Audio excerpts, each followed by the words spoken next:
আসসালামু আলাইকুম। বিএনপিকে ক্ষমতা আনার প্রতিফলন পেতে শুরু করেছে জনগণ, বলতেছেন মঈন খান। আসলে মন্ত্রী সাহেব, আপনি ঠিকই বলেছেন। বিএনপি ক্ষমতা আসার পরে প্রথমত হচ্ছে 1235 কোটি 15 লক্ষ টাকা উধাও হয়ে গেছে। এটাও একটা বিএনপির প্রতিফলন। বিএনপি ক্ষমতা আসার পরে 7 দিনে 7টি ধর্ষণ হয়েছিল, 7টি মার্ডার হয়েছিল, 6 বছর 5 বছর বাচ্চা পর্যন্ত ধর্ষণ হয়েছিল।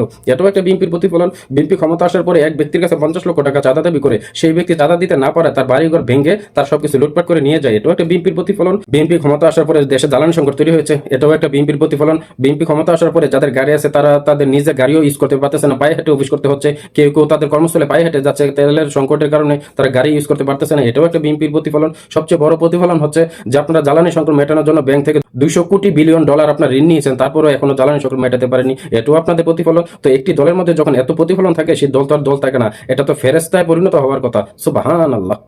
कन्फर्म जन्नती है, कन्फर्म जन्नती है, कन्फर्म जन्नती है, कन्फर्म जन्नती है।